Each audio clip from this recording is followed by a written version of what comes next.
देखिए, सबसे पहले तो प्रधानमंत्री नरेंद्र मोदी ने नीतीश कुमार के डीएनए पर सवाल खड़ा किया था और उस समय पूरा बिहार आंदोलित हो गया था। पूरे बिहार के लोगों से आह्वान किए थे नीतीश जी कि हमारे डीएनए पर सवाल खड़ा किए हैं, बिहार की अस्मिता पर सवाल खड़ा किए हैं, बिहार के साथ गाली वाली भाषा इस्तेमाल किए हैं और उसके लिए उन्होंने नाखून और बाल कटवा करके दिल्ली प्रधानमंत्री कार्यालय पीएमओ को भेजने का काम किया था।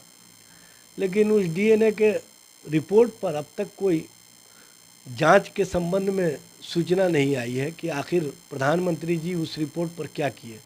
उस डीएनए के सवाल पर प्रधानमंत्री जी ने क्या मंतव्य दिया, ये अब तक नहीं आया और नीतीश कुमार भी उस मामले में चुप्पी साध गए।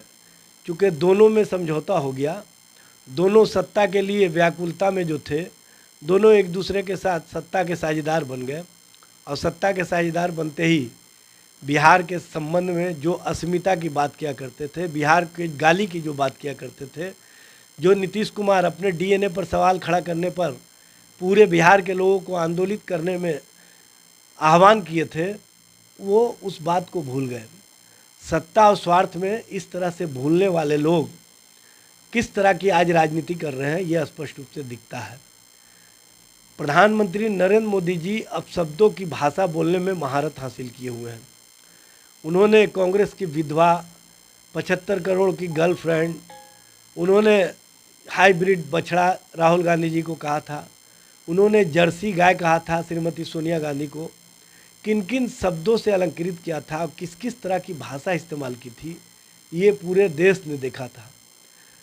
लेकिन अफसोस की बात है कि अपनी मां के नाम पर संवेदना रखने वाले प्रधानमंत्री जी या भारतीय जनता पार्टी के नेता उस समय इस बात को भूल जाते हैं जब एक पत्रकार जो अति पिछड़ा समाज से आते हैं, जिनको इनके ही मंत्री जीवेश मिश्रा ने गाली दिया, माँ बहन का मारपीट किया, लेकिन उस पर एक शब्द भी इन लोगों का नहीं निकलता है। उस अपशब्दों पर इनकी कोई पीड़ा नहीं होती है, कोई संवेदना नहीं होती है। आखिर कारण क्या है? एक पत्रकार की माँ नहीं है माँ, एक पत्रकार की माँ के प्रति आपकी संवेदना कहाँ चली जाती है? जब आपके ही मंत्री पत्रकार की माँ को माँ बहन का गाली देते हैं, तब आप चुप्पी साध लेते हैं। तो इसी से स्पष्ट होता है कि भारतीय जनता पार्टी चाल चरित्र चेहरा में किस तरह का महिलाओं के साथ अपमानजनक व्यवहार करती है। बिहार बंद का कॉल किए थे इसी मुद्दे पर, माँ की संवेदना के नाम पर, और सबसे अधिक प्रताड़ित अगर कोई हुई थी तो बिहार की महिलाएं हुई थी। जहानाबाद में एक महिला शिक्षिका को गले में पट्टा डाल करके खींचने का काम किया गया था। खींचा ही नहीं गया था, बल्कि उसने जब एफआईआर दर्ज करवाया तो उनको सस्पेंड भी कर दिया गया। एक प्रसव पीड़ा से करा रही महिला को अस्पताल नहीं जाने दिया गया। पटना इनकम टैक्स चौराहे पर एक बुज़ुर्ग को इतना पीटा गया कि उनकी हालत ख़राब हो गई। और सबसे बड़ी बात यह है कि उसी समय उसी भाजपा कार्यकर्ता ने श्रीमती सोनिया गांधी जी के संबंध में किस तरह की भाषा बोला, जो बोलने में भी शर्म महसूस होता है। तो इस तरह की राजनीति जो भारतीय जनता पार्टी स्वयं करती रही है, वो माँ के नाम पर जो संवेदना वाली राजनीति करती है, उसका कलई खुल गया है। और जो भारतीय जनता पार्टी के नेता और बिहार के डिप्टी सीएम स्वयं कहते हैं कि हम गाली देते देते यहाँ तक पहुँचे हैं, जहाँ भारतीय जनता पार्टी के प्रदेश अध्यक्ष कहते हैं कि गाली का हम डिक्शनरी हैं और 50 ऐसा गाली हम देंगे राहुल गांधी जी को कि आज तक किसी ने नहीं सुना होगा। तब जब इस तरह का भारतीय जनता पार्टी अपने ही अंदर ऐसे लोगों को प्रश्रय देती हो और वो गाली के संबंध में राजनीति या परसेप्शन खड़ा करती हो, तो इसी समझ में आता है कि तकनीक के सहारे इन्होंने माँ की संवेदना को भी राजनीति का हथियार बना लिया है। जबकि बिहार अधिकार यात्रा में जो तेजस्वी जी को समर्थन और विश्वास मिला, तेजस्वी जी के प्रति बिहार की जनता का जो विश्वास देखने को मिला, उससे भारतीय जनता पार्टी बेचैन हो गई और बेचैनी में अनर्गल प्रलाप कर रही है।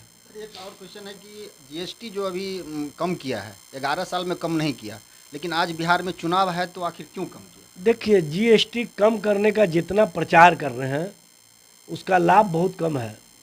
अब आप कहते हैं कि बच्चों के लिए कॉपी किताब में हमने जीएसटी कम कर दिया, लेकिन कागज़ पर जीएसटी आपने बढ़ा दिया। कागज़ से ही न किताब और कॉपी बनता है। तो किस तरह से आप राजनीति का नैरेटिव सेट करते हैं, यह स्पष्ट रूप से दिखता है। आपने खाने पीने के सामानों में टैक्स लगा दिया था, देश के इतिहास में पहली घटना है। पहले अंग्रेज़ भारतीयों से बदला लेने के लिए खाने पर टैक्स लगाते थे। आप किस बदले में भारतीय जनता पार्टी के लोगों ने देश के लोगों पर खाने पीने में टैक्स लगाने का काम किया, यह स्पष्ट रूप से बताना चाहिए। बिहार की जनता जानना चाहती है, देश की जनता जानना चाहती है। आप जिस तरह का बिहार के चुनाव को लेकर के बेचैन हैं और आपको लग रहा है कि 37 साल के नौजवान से अब जीत नहीं पाएंगे, तो आप हर दिन नए नैरेटिव के साथ आते हैं, नए परसेप्शन के साथ आते हैं, लेकिन उसके बावजूद भी अब बिहार की जनता आपको विश्वास नहीं कर रही है, क्योंकि आपके संबंध में जान चुकी है बिहार की जनता कि आप जुमलाबाजी करते हैं, आप भरम की राजनीति करते हैं, आप धर्म की राजनीति करते हैं। आप जनता और जनता के बीच जो भी बातें करते हैं वो वादे आप पूरा नहीं करते हैं, कहीं ना कहीं लोगों को भरमाने का काम करते हैं। आप हमारे चैनल को लाइक सब्सक्राइब जरूर करें और सभी प्लेटफार्म पर उपलब्ध है। सिर्फ बिहार हलचल न्यूज़, जन जन की आवाज़ देखते रहें।